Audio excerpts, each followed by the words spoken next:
Hey everybody, welcome to RefTime, powered by RTS and produced by Coraggio Media. I'm Tanya. And I'm Crane.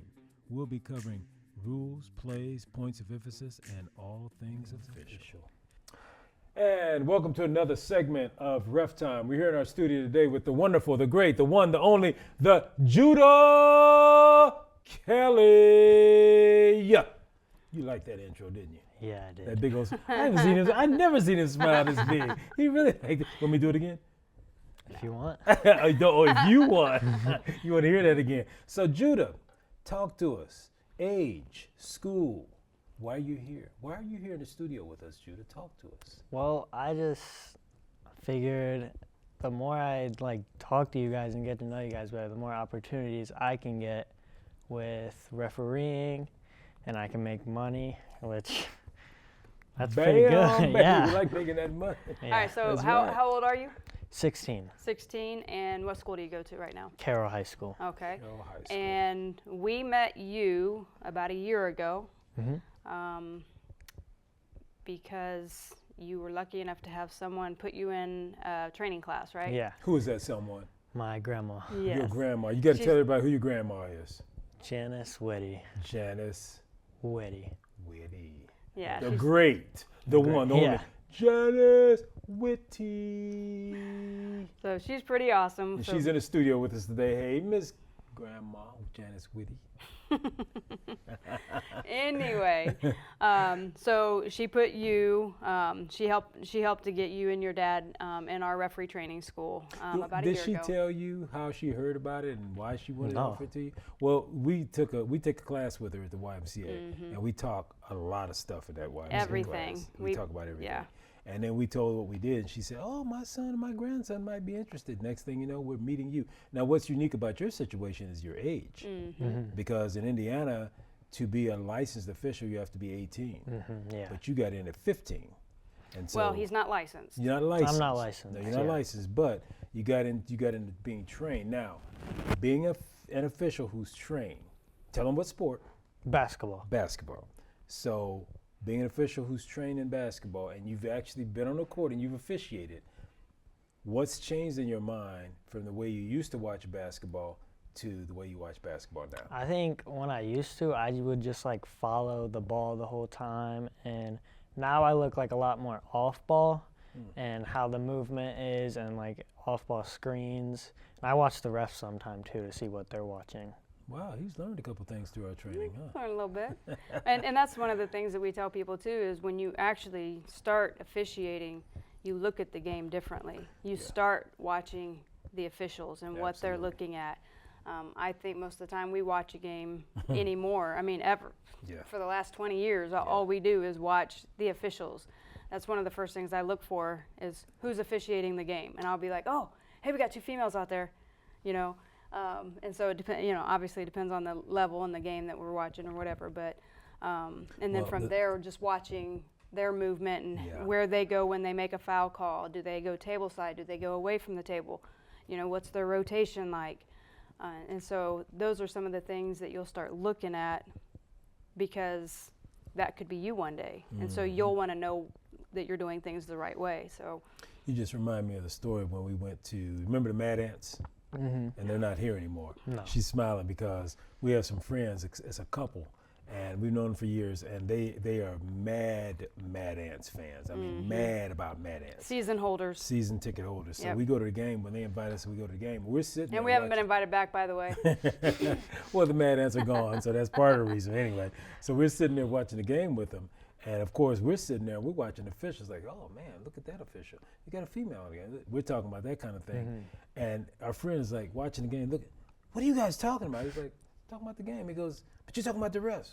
Well, yeah, that's what we talk about. And he goes, nobody wants to hear about all that. And then there's a couple calls, which we didn't think they were controversial calls, but everybody in the section who's Mad Ants fans thought it was a terrible call.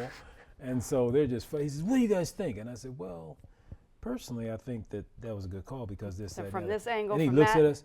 Nobody asked you. So it's interesting because as you grow as an official, your friends who are not officials, it's going to be interesting how their views contrast with your views.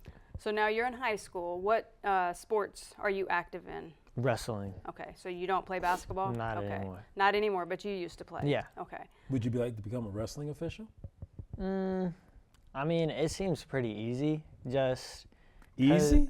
wrestling official, it's very different. You don't have to move as much. And really But the you only got to get up and movement- down off the floor. And at our age, that's the age. For me, that's pretty easy. That's one of the things we do in our Y class, Yeah, up and get down. up and down, up and. So, since you started officiating basketball and you wrestle competitively, have you paid attention to the wrestling officials at all? Does their presence, is it more now? Yeah, I think like always when you're on the mat, you have to focus on where the referee is so you don't run into them. Because if you do, it just it takes away momentum a lot. Yeah. And also so you know when they're giving counts and when you get your points, so you know what moves to run. And so I think that is a big important. But as I've started reffing, I've watched them a lot more like on the sidelines. Why? Just I see how they move, and I've thought about becoming a wrestling official, and so like if I ever do make that jump, then I know like I'm more confident in what to do. Yeah. Yeah, I think when you've participated in a sport and then you become an administrator of that sport, I think to me that's an advantage. I think so. You just have like insight on what might happen, so you don't have to move as much. Absolutely. So when your grandmother came and told you that you were going to come to refereeing training school, what thoughts went through your mind? Well, I was pretty upset because I was missing basketball practice, and so I actually didn't want to go at first, but I'm glad I did now because I get to referee, and it's not an easy job, but in the perspective of other jobs, it's relatively easy.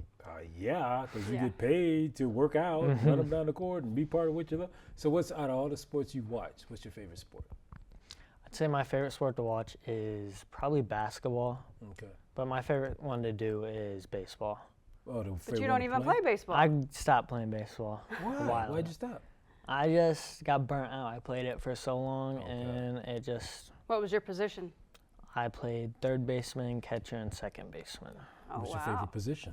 My favorite position to play was second baseman. Yeah. That's a critical. It is. Get to catch that ball spot. as you're on the move, whip it over to first base or third or wherever you need to go. Yeah. So you miss it? Sometimes. I've thought about going back, but I'm just too far behind. So now, when we were at this class, of course, you know, with your grandparents, you're always the topic. You're always the topic, of course, the grandbaby. So what do you think in terms of baseball, basketball, wrestling? We know what your favorite one is, but what do you think influenced you to go towards wrestling only and leave the other ones behind? I was the best at wrestling. I was just always naturally like better at that. I didn't have to practice very much. And I've started to enjoy it a lot more. And I like the community it has because it's always a big team, similar to football. Okay.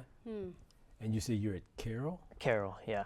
You guys got a big wrestling program? 60 people towards the beginning of the season. 60? And it usually drops down to like 55. Like it's pretty big all season. I didn't realize there was that many wrestlers at a school. When you say it drops, I'm thinking it drops to 20 or 30. You're Yeah, like, it oh, it drops barely to 55. From 60. Yeah, it barely drops. So when you say, why does it drop? People just drop off? It gets too hard for them because it's very taxing. It's 6 days a week, 2-hour, 2.5-hour practices, and sometimes they just can't handle all that.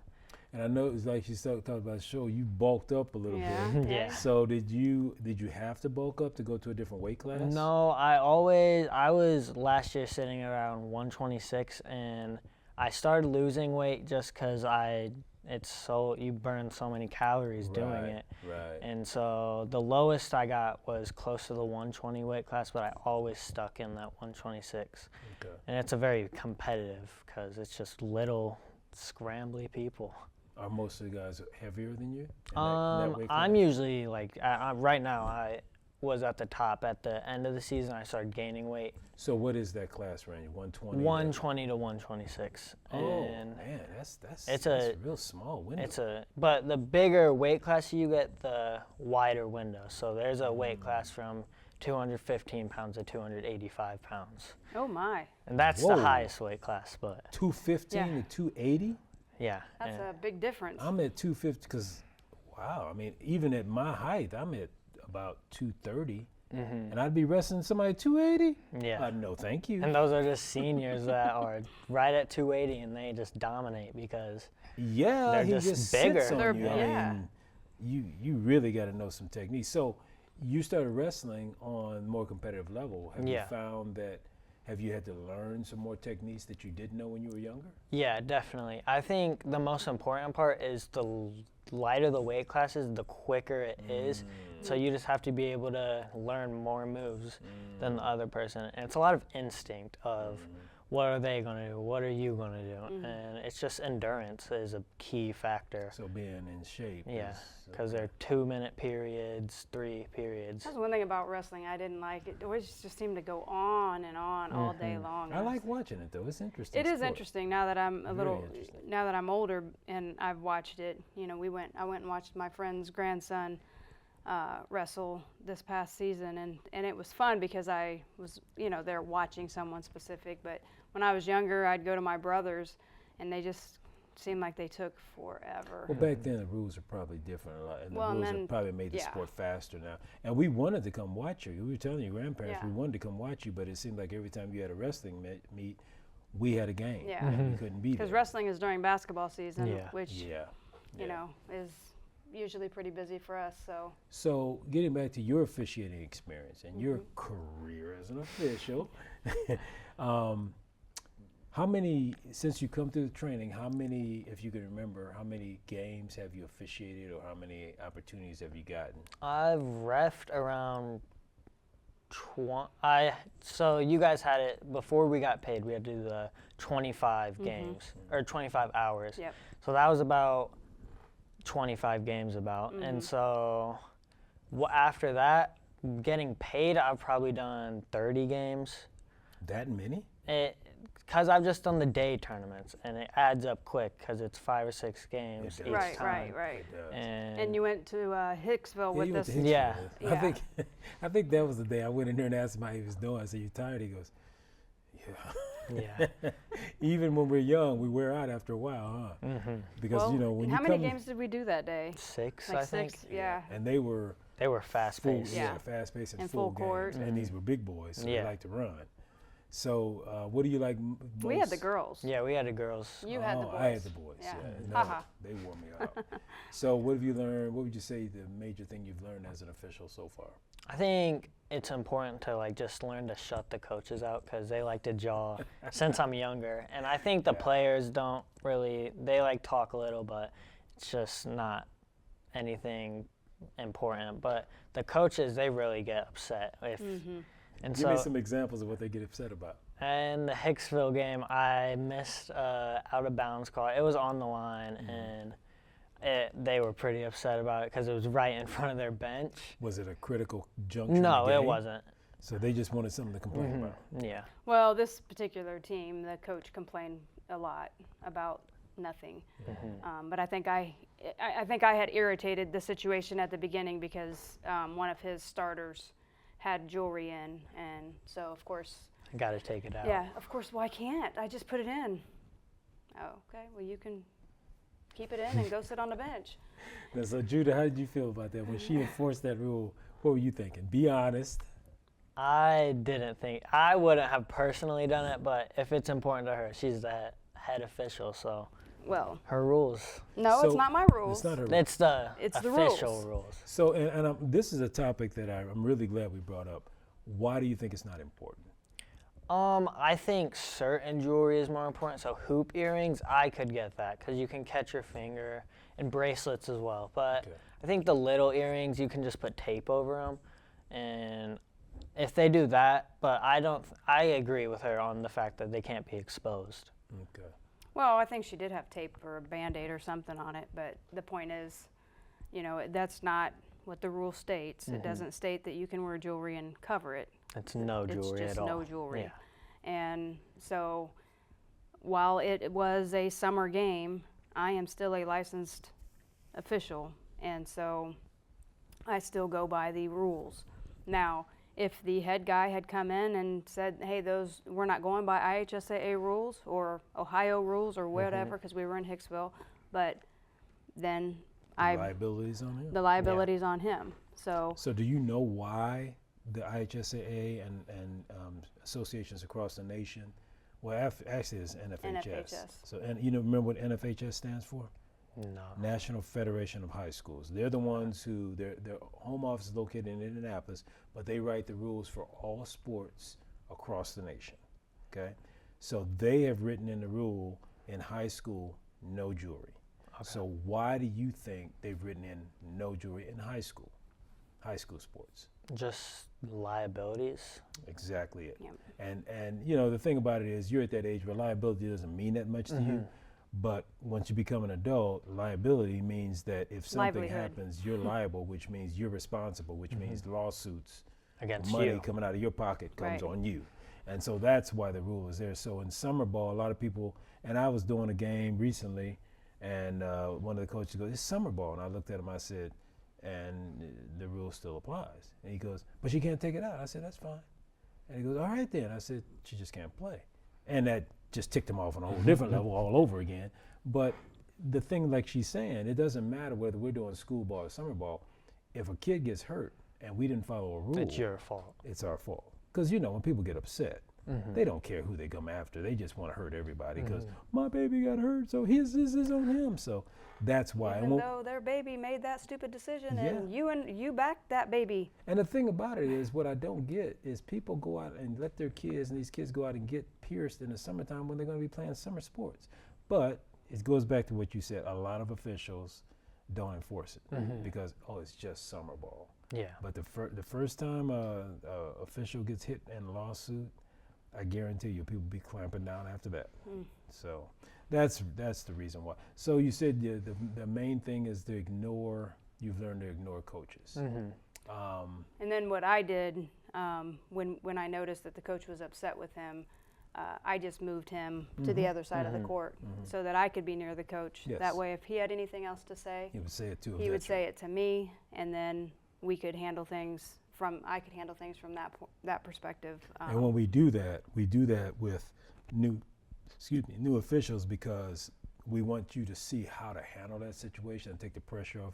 You got enough pressure already being out there for the first time. So when we're training new officials, when the hot seat comes along, and it always does, we try to move you out of the hot seat and put ourselves there. So number one, we can handle the coach and make them behave. And number two, you can see how it should be done. But veterans will do it with veterans as well. Correct. So if he and I are working together and he ticks a coach off, Which I do on a regular basis. which he does on a regular basis, I will try to find a way to move him so that I can come over and be by the coaches and get him away. So that way maybe we can avoid the technicals. Similar to the preventative Yes, reffing. Right. Just- exactly. yeah. Just try to move him out of the way. But then sometimes he's stubborn. I got it. I can handle it. She is too. She does the same thing. Only because you do it to me. You act like that, so then I want to be like, no, I got it. I think it's called taking responsibility. Yeah, You but might I wanna just, work on that. I did. I took responsibility. Up to blame me. I said I'd do it because it's And you kind of like a payback to you. Like, no, I got it. Like, no, I can handle it. Whatever. All I'm saying is, What are you saying? I don't remember now. So, Judah, you're officiating. Got, would you say 30 games in about? Yeah, about that. So, and you may not know this exactly, but approximately how much money have you earned? Probably around, I don't know, like maybe $1,000 on. So did you pay grandma back? No. Oh, I gotta ask, are you planning on paying grandma back? I've thought about it, but at least Most he's likely thought about not. it. Most likely not. Would she take it if you offered it to her? I don't think so. Probably Well, then why not. don't you offer it to her just as a good faith gesture? I don't know. Probably not. Because he's afraid she might take it. So are you saving your money? You've been spending it? What you been doing with it? I've been saving it mostly. What you saving for, a car? So Yeah. grandma don't have to take you around all the time? Okay. All right. Well, we enjoyed having you on in the class, man. You were very interesting. Because we've never trained anybody. Well, I guess Sydney, our daughter, is the one we trained, but it wasn't formal with her. Yeah. Got her to do some games when she was 10. Your next youngest at 15. But technically, you're the youngest person that has ever come through it's the come class. through the school. So we're And it's still active, like still doing stuff. Yeah, And we I love wish that. I wish we could find a way to get you like a temporary license or something that could so that you could underlings. We call so it yeah so underling you license. could do some We could school need to ball. write that down. An underling license. Underling. Okay, just watch the video. What are you We talking? don't have to write it down. You can watch the video. And She always remember does this that. to me, but I want to write it down because it looks more professional on the You didn't bring channel. paper and pen though. I'm gonna go get one. So we act like this all the time, whether we're on the air or off. I think he knows this. Okay. So Judah, where do you see your officiating experiences taking you? I think I would do it through college, and Got to give you someone that big. Love it. because you gotta get you need a job in college to pay for this stuff. It helps. And yeah, it helps It a lot. definitely helps. And that it would be pretty nice to do that through college because I could have a license and I could do school ball, and I could also do tournaments. So Yeah. I wouldn't be limited to just Okay, the I can tournament. tell you how to do it. Leave all of it. This is a secret. Don't tell anybody. Okay. What you do is you go to college. Okay. Shh. Don't tell anybody. You go to college, and then what you do is you get licensed first, and when you go to college, you call all the high schools and the middle schools in that area and tell them that you're at college, you're a licensed official, and you would like to work in the games that they need you to be available for. Okay. Don't tell anybody. All right. All right. Do you know where you're going to college? No, I've thought about Purdue. I've been looking at the engineering route because I've been taking those classes at Carroll because they have pathways, and so that's what I've been looking at. Cool. Very cool. So engineering. Do you know what area of engineering? Like Aerospace. aerospace engineering. That's like rockets and Okay. just wow, stuff that so- flies. Right. So you- like rocket science. You So when have people- to know rocket So science. when people say, well, it's not rocket science, You you could could say, say, "For well, me it actually is." it is. Yeah. You like numbers? You enjoy numbers? Yeah, I like math a lot. So you've been doing well in your math classes. Mm-hmm. So what are you going into your sophomore year? Junior year. Oh, you going to your? Ooh, you're making me feel young. Old. Young. So do young, you have young. any, so over the 30 such games that you've done, do you have anything that really sticks out in your mind as far as like a highlight, something that you think was, Good question. a memorable Good event for you? Good question. I think my most memorable event is like when coaches yell at me and I've like not put them in their place, but shut them down. Do tell. Who have you put in their place and It how? was What'd you say? It was at the Y, and Was this the Y in Huntington? I mean in Huntington. Kendallville, I think. Kendallville. Yeah. Okay. And one of the coaches, it was a men's league game, and I was sick during the game, and so I wasn't taking anything. And the coach is jawing at me to call fouls. I'm like, well, it wasn't a foul because he didn't touch him at all. And one of them, it wasn't even close to a foul. And I said, okay, you got to sit down because if you talk anymore, I'm going to give you a technical. And that So felt you pretty set- good. You set him down without Before giving him a the tag. Without the tech, yeah. Well, that's a little bit out of order, but if it worked, it's It fine. worked. That's what matters. So is he you sat get your down? point across. Yeah, he sat And he down. stopped talking to you? Ooh, I love it. Very I love good. it. That tells me that you've gotten enough experience that you're kind of learning how to carry yourself. Because I think we told you in class when you're young, that can be an advantage or a disadvantage depending on how you sell it. And they're going to come at you because you're young. They're going Right. to see how far they can push you. And if you stand your ground, then they go, oh, okay. And then that just makes it go further because, and then by the time you get to college, man, you're going to be ready. Yeah. And that's what we were hoping. And the thing that I love about hearing that you're going to do it in college is what we always tell people is in college, obviously you've got your schedule, you're busy, but with officiating, you can pick and choose when you're available. Yes. Yeah. Like you'll know your school schedule and you'll say, okay, I can ref on Tuesdays and Thursdays after 3 o'clock. Well, guess what? There's a lot of middle school games that go on after 3 o'clock. Correct. That's So you my could start favorite out. thing about this job, Yeah. that I make my schedule. Exactly. Yep. It's flexible. And if you say, oh, this Saturday I'm not available because I've got, this celebration that we're doing at school or whatever, then you just say, nope, I'm not available. I'm going to block that day or whatever. Or if you say, I need to make some money, hey, I'm going to go work 10 games. Okay, I got another secret. Okay, what you also want to do when you get to college and you set all this up, you want to find some of your buddies at college and you want to encourage them to get their license as well. And then you will be the one who will go ahead and set up the games. You can tell a school that we're coming in, I got my partner with me, and that'll make ADs, athletic directors, love you because now you're coming in, you're young, they know you're a young stallion, you can run all day long, and they know they can count on you, and they know you're a college kid and you're going to be there because you need that money. Yeah. I'm telling you, man, these are secrets, don't tell anybody. All right. So what was another? Well, you got to tell the people at the college to join. Yeah, he's got to tell his partner, right? So tell me what was one of your favorite things, or what is one of your most memorable things about going through Ref Training School? I think like the actual classes. I think what really helped was like you showing videos of calls that like it was on the line and that you guys helped point out like this is why this call was made. And so it was like real application that I could really use. Okay. I really like that. And I like going through the rules and like the quizzes you guys had. Okay. Cause she's really good at setting that kind of stuff up.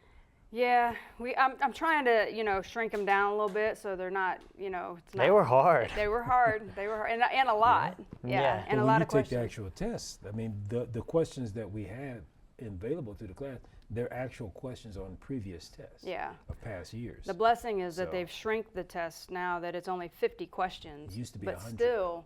Jeez. But the thing for me is I feel like you still need to know all of these things, and there's so much to know in the basketball rule book that if you don't look at it, then you're not going to know that this is a rule. And so I feel like I can't take this question out of the test. I can't take this question out because I feel like they're so important. So now one thing too is I want to emphasize is you having come through the class, there's a lot of people, and we tell people you don't necessarily have to come through RTS, Referee Training School. You can just go online, take the test, and go start reffing. The catch is when they do that, and then we see them out at tournaments, they come up to us and say, hey, I heard you guys run Referee Training School. We're like, yeah.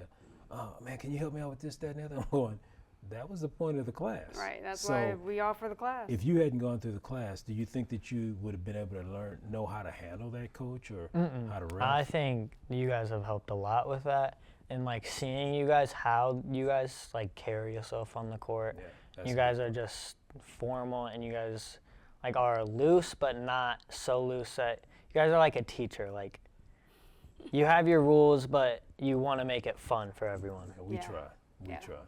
And so I'm really glad you came through it. And oh yeah. I'm just so. I told your grandparents, I'm so happy and excited for your future. Yep. Me too. The secrets I just told you, which I really don't want you to share anybody with, but I'm just telling you, those things, they're going to be huge. Because I know there were so many times that we had games and it was during wrestling season, so you weren't available a lot of those times, and I was like, oh, I really want to get Judah out here on the court.